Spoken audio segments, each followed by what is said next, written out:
Hi friends, welcome to my channel. আমরা সবাই জানি গত 17ই মে 2025 আমাদের পশ্চিমবঙ্গে বুঝেছিল একটা ঐতিহাসিক দিন। কেন বলছি ঐতিহাসিক দিন? কারণ 2022-এর 28শে নভেম্বর থেকে 2025-এর 17ই মে পর্যন্ত আমাদের যে ডিএ আন্দোলনের জার্নি, কীভাবে যে আমাদের দিনগুলো কেটেছে, তাকে সহজ বাংলায় বলতে গেলে কি যন্ত্রণায় মরিছে পাথরের নিষ্ফল মাথা কুটে, যন্ত্রণার যতুগৃহে বুড়ি চাঁদ গেছে বুঝি বেনজলে বেশ চমৎকার, ধরা যাক দু একটা ইঁদুরে বার। এইভাবে আমাদের সময় কেটেছে মামলা মোকদ্দমা করে। তার খানিকটা পার্সিয়াল ফুলফিলমেন্ট, আংশিক সফল আমরা পেয়েছি 17ই মে। এখন গভর্নমেন্টকে বলা আছে 6 সপ্তাহের মধ্যে you must have to disburse the dues because financial burdens are not the reason for setting dues। এটা আমার ভাষা নয়, এটা এটা আমাদের সুপ্রিম কোর্টের জাস্টিসের ভাষা। তারপরেও অনেকে বলছেন যদি কোনো কারণে আমাদের ওয়েস্ট বেঙ্গল গভর্নমেন্ট এই 29শে জুন হয়ে যায়, তাতেও ডিএ কোনো অর্ডার বা কোনো এডুকেশন ডিপার্টমেন্টের কোনো ইন কম্প্যারিজন উইথ বা ইন রিলেশন উইথ রিগার্ডিং এর সম্বন্ধে কোনো কিছু নোটিফিকেশান জারি না করে, কোনো ডিউজ মেটানোর কোনো পদক্ষেপ না করে, তাহলে এর আগের ভিডিওতে আমি বলেছিলাম যে কন্টেম্প্ট অফ কোর্ট হবে। কাদের নামে কন্টেম্প্ট অফ কোর্ট হবে? কোনো মন্ত্রীর নামে হবে না, কোনো সিএমের নামে হবে না, কোনো এমএলএর নামে হবে না। কাদের হবে না? এডুকেশন ডিপার্টমেন্টের যারা IAS officer, principal secretary of education department, chief secretary of West Bengal or so on and so forth. কারণ সমস্ত কিছু পাবলিক সার্ভেন্ট হচ্ছেন আইএস অফিসার বা যারা, আর আমরা হচ্ছি সবাই শ্রমিক। পশ্চিমবঙ্গের সবাই শ্রমিক হচ্ছে আমরা, শ্রমিকদের ম্যানেজার হচ্ছেন সিএস বা চিফ সেক্রেটারি। অর্থাৎ সহজ করে বলতে গেলে যিনি আমাদের মানস পান্থ, তিনি চিফ সেক্রেটারি, তিনিও একজন লেবার। আমি হাই স্কুলের টিচার, আমিও একটা লেবার, আমাদের হেড হচ্ছেন উনি। অর্থাৎ যদি পানিশমেন্ট হয়, সিএস যিনি আছেন CS IS officer not maintaining the supreme court verdict, ওনাদেরই জেল হবে, জরিমানা হবে। জেলের ব্যাপারে কী লেখা আছে? লেখা আছে যে simple imprisonment for a term which may extend to 6 months or with fine which may extend to 2000 rupees or with both। অর্থাৎ সুপ্রিম কোর্ট মনে করলে একদিন জেল দিতে পারে, একদিন জেল দিতে পারে, দুদিন জেল দিতে পারে, ম্যাক্সিমাম জেল দিতে পারে 6 মাস বা 180 দিন, এবং তার সঙ্গে 2000 টাকা অথবা 2000 টাকা জেল, দুটো একসঙ্গে হতে পারে। এটা লেখা আছে কন্টেম্প্ট অফ কোর্ট 1971 সালে 12 নম্বর ধারার 1 উপধারায়। তাহলে উপায় কি নেই কোনো এর প্রতিকার? একটা মাত্র পদ, যেটা আমরা শুনতে পাচ্ছি কানা ঘোষা, আনসাপোর্টেড নিউজ, একটা মাত্র উপায় আছে, যে উপায় দিয়ে ক্যান বি ওয়ে আউট, ডিও মেটাতে হবে না আর কন্টেম্প্ট অফ কোর্ট খাবে না। কি সেই উপায়?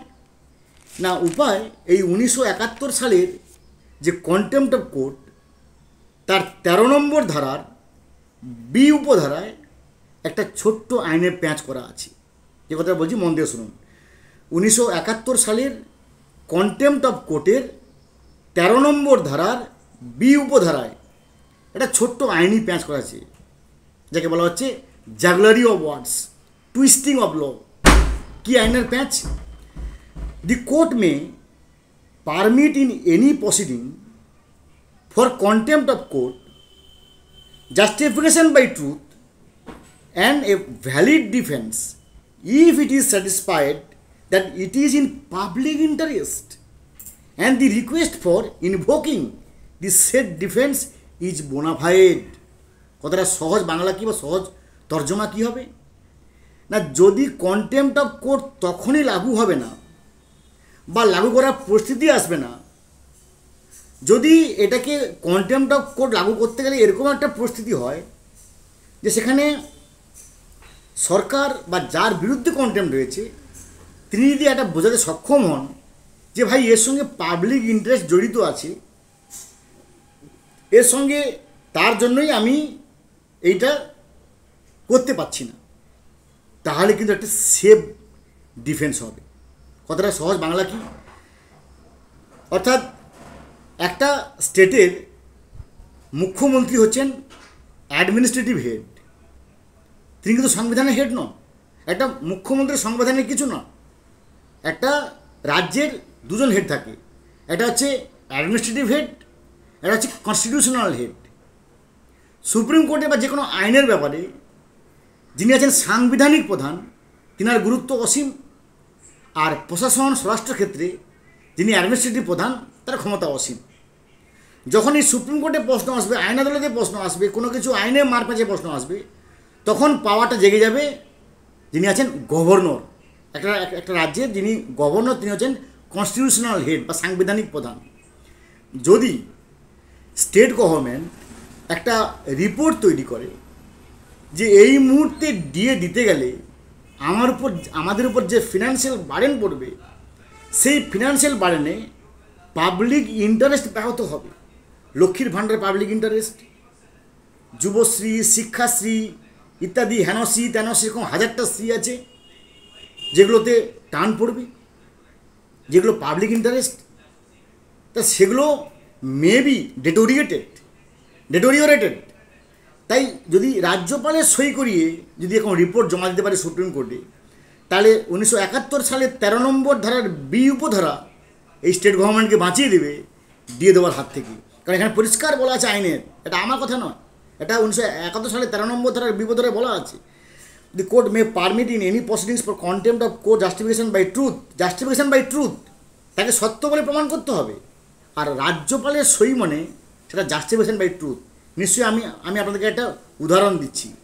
নিশ্চয়ই আপনাদের মনে আছে, দুদিন আগে সুপার নিউমারি পোস্টের ক্ষেত্রে পশ্চিমবঙ্গ সরকারের বিরুদ্ধে সিবিআই ইনভেস্টিগেশন হবে, এরকম একটা প্রায় কথা উঠে গেছিলো, যেখানে সুপার নিউমারি পোস্টের সমস্ত মন্ত্রিসভার বিরুদ্ধে সিবিআই তদন্ত করবে এবং জেল জরিমানা হবে, এরকম একটা ব্যাপার যেখানে হরিয়ানার সিএমএ হয়েছিল, এরকম একটা পরিস্থিতি তৈরি হয়েছিল। কিন্তু কেন হয়নি বলুন তো? কিছু হয়নি কেন? তার কারণটা হচ্ছে সুপার নিউমারি যে পোস্ট ক্রিয়েশন করেছিল, সেই ক্রিয়েশনের যে সৃষ্টির যে রিপোর্টটা, সেই রিপোর্টটা রাজ্যপালের সই বা গভর্নরের দ্বারা সই করানো হয়েছিল। আর গভর্নরের সই আছে মানে সুপ্রিম কোর্ট এখানে চুপ নির্বাক হয়ে যাবে, কারণ রাজ্যপাল হচ্ছেন কনস্টিটিউশনাল হেড, সাংবিধানিক হেডের সই নেওয়া হয়েছে। একই রকমভাবে যদি এখানেও যেটা শোনা যাচ্ছে কানা ঘোষা, যে রাজ্যপালের সই করিয়ে একটা রিপোর্ট দেবে সুপ্রিম কোর্টে যে যদি ডিএ মেটাতে হয়, তাহলে পাবলিক ইন্টারেস্ট ব্যাহত হবে। আর পাবলিক ইন্টারেস্ট ব্যাহত হলে কখনো সুপ্রিম কোর্ট আর কঠিন পদক্ষেপ নেবে না। যাই হোক, কখনই আমরা এটাকে আশা করব না। আমরা আশা করব আমাদের ব্যাঙের আদুলি যে 25% ডিএ আপাতত আমরা পাচ্ছি বলে সুপ্রিম কোর্ট আমাদেরকে গ্যারেন্টেড করেছে, সেটা যেন অবশ্যই স্টেট গভর্নমেন্টও গ্যারান্টি করে।